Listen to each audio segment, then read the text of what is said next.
Salut à toutes et à tous, on se retrouve pour une nouvelle vidéo de la review de l'épisode 6 de Tokyo Revenger. L'épisode était tout simplement magnifique, comme d'habitude. Dans cet épisode, on découvre le passé de Kenichou, Draken, Ken, vous l'appelez comme vous voulez, je m'en fous. Mais avant de vous parler de ça, regardez quand Takemichi espionne Kenichou. Il est même pas discret le gars, il ne se cache même pas bien. Je suis sûr que Ken, il a grillé dès le début, wesh. Carrément, à un moment, il se retourne, on voit, il regarde derrière lui, mais j'en suis sûr, il a cramé. Bref, passons. On découvre que Ken est un orphelin. Il n'a jamais connu son père et sa mère traînait au bar jusqu'à 5 heures. Vous avez capté? Elle a abandonné. Kenichou était le genre de gars à faire 2 mètres en primaire. Il faisait même peur au professeur, quoi. Comme vous l'avez compris, c'était le caïd de son école. Il faisait même peur aux collégiens carrément. Avec sa coupe bizarre. Personne, non, personne. Qui fait une crête comme ça? Même Pogba, il a jamais fait ça. Si je crois, il a déjà fait. Mais...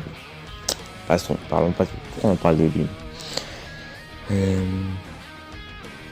c'était le larbin des lycéens, comme on dit. C'est le larbin, quoi. Et voilà, quoi. Un jour, les lycéens, ils vont demander à Ken d'aller chercher Mikey. C'est un mec qui fait 1m20, mais qui défonce des lycéens. Ça rime en plus, t'as capté. Cette fois, c'est encore plus. Dès que les lycéens, ils auront dit à Ken d'aller chercher Mikey, direct, il a foncé pour aller le chercher. Et la première chose qu'il voulait faire, c'est l'affronter. Mais dès que Ken a vu Mikey, il a eu chaud. Là, non, il a eu chaud. Plus dès qu'on rencontre le petit Mikey, il parle de choses assez étranges, quoi, bizarres. On va pas trop rentrer dans les détails, dans le sujet. Alors, Mikey va suivre Ken. Et dès qu'il va voir les lycéens qui font les fous, il va courir. Il va mettre un de ses écrasements de tête au gars là. Il a pris tout son élan, il a couru, écrasement de tête. Ça a dû faire grave mal. Après, il va devenir ami avec Kane. Et voilà. Maintenant, on retourne dans le présent avec Takemichi qui va rencontrer Osanai pour essayer de le questionner sur comment Kenichou est mort. On voit que Osanai a mal fini, il a les chicots cassés déjà. Il ne se fait même plus respecter. Contrairement à avant, c'était le boss d'un gang et tout. Là maintenant, il travaille dans un chantier. On respecte tous les travails, bien sûr, mais bon. Chico cassé, quoi. Faut faire les implants. On découvre qu'il y a eu un conflit entre les personnes du Tokyo Manji et Ken est mort après cela. Mais d'après Chico cassé, c'est quelqu'un qui a organisé le plan, quoi. J'ai ma petite idée, c'est qui le gars qui a fait ça? C'est le petit là. J'ai oublié son nom.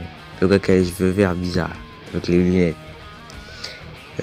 Et à la fin, genre il dit que si Draken ne serait pas mort, je ne serais pas là. Ça veut dire que peut-être Ken s'est sacrifié pour Osanai. C'est que des suppositions, hein. Moi j'ai pas vu le manga, hein, donc ça sert à rien de dire ouais je spoil, non, y a rien dit. Mais il y a quelque chose qui m'intrigue. À chaque fois que je vois Takemichi serrer la main de son pote là, le gars, le petit frère Hinata là, j'ai l'impression que Takemichi va pas retourner dans le passé. Je suis sûr un jour il y aura ça, obligé, je sais pas pourquoi, mais c'est une impression, hein, je sais pas. En tout cas, là on retourne dans le passé, où on voit Takemichi avec son pote là, aux cheveux violets, Atsushi. Ouais, je crois que c'est Atsushi. Celui qui est mort, celui qui s'est suicidé là, dans le présent. Bah, Takemichi va essayer de le persuader de réaliser son rêve.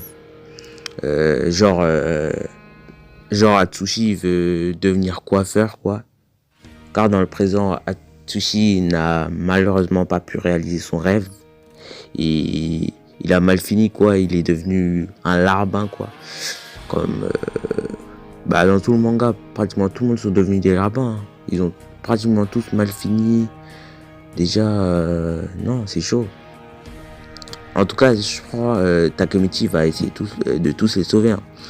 On voit que Takemichi veut changer l'avenir de son pote parce que ça se voit, ils se connaissent depuis longtemps.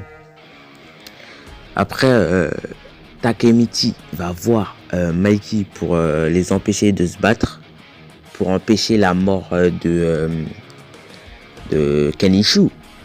Mais malheureusement, Mikey, il ne veut pas refuser. Parce que c'est indigne d'un chef de refuser une bagarre, quoi. Car il veut les empêcher de se battre. Mais Mikey veut pas. Parce que déjà, ils ont tapé son pote et sa go en même temps. Le pote et la go du pote, quoi. En même temps. Et ça, oublier, ça serait par le sang. Parce que c'est chaud ce qu'ils ont fait. Hein. C'est chaud. Ils ont tapé carrément la fille maintenant elle est à l'hôpital carrément. C'est chaud. Mais quand même, il n'y a pas à parler là. On n'est pas dans Naruto. Il n'y a pas... Non. Il n'y a pas à hablar. On ne parle pas à hablar Naruto. En tout cas, après, mais Kenishu, lui, il écoute l'avis de Takemichi. Et il veut un peu apprendre à connaître le gang de Moebi, le gang de Shikokase, quoi. Mais Mikey, il veut pas changer d'avis. Et du coup, il y aura un peu un conflit entre Mikey et Ken. Parce que Ken, il se met en travers de Mikey. Et il se met en travers du boss, quoi. Et on sait tous que Mikey est plus fort que Ken. Du coup, là, peut-être il y aura une bagarre. Et c'est peut-être Takemichi qui va créer le conflit entre Mikey et Ken. Mais je pense pas c'est lui. Parce que le conflit a été orchestré par quelqu'un depuis le début, obligé. Puis quelques minutes plus tard, on voit Shikokase qui vient faire le fou avec son gang. Déjà dans le futur, tu sais pas comment t'es. Donc viens pas nous casser la tête, s'il te plaît, Shikokase. On allait avoir une bête de bagarre, mais bon. Viens maintenant, tu vas te faire casser la bouche, on verra. Il va se faire démarrer. Ça veut dire que prochain épisode, il y aura une grosse tape entre le gang de Shikokase et Mikey. Mikey et sa bande, ils sont que 5. Alors, Mikey, moi je pense qu'il va tous les fumer. Il va les fumer à lui tout seul. Takemichi, lui, je sais pas, il va faire quoi. Hein. Parce que Takemichi, lui, je pense pas qu'il sait vraiment se battre. Hein. C'est lui du passé qui sait se battre. Mais lui, comment il est dans le futur, il sait pas vraiment se battre. Il savait se battre avant, mais je pense que ses capacités pour se battre, quoi, il les a perdues. Du coup, Takemichi est mal barré. Après, Ken a dit qu'il veut apprendre à connaître le gang Moebius. C'est-à-dire peut-être qu'il va pas vouloir se battre. Et en plus, Shikokase, il a dit, ouais, si Ken ne serait pas mort ce jour-là, je ne serais pas là. Ça veut dire que peut-être Ken il va sauver Shikokase. Peut-être Mikey voudra taper Shikokase, mais Ken il va sauver Shikokase et du coup Mikey va le tuer sans faire exprès, je sais pas. En tout cas, c'est juste une supposition, quoi. Ne dites pas que j'ai dit c'est vrai, quoi. En tout cas, moi, l'épisode, je mettrai un 8,5 sur 10. L'épisode, il était tard, comme d'habitude. Alors, si vous avez aimé cette vidéo, n'oubliez pas de liker, commenter, de vous abonner. Ciao.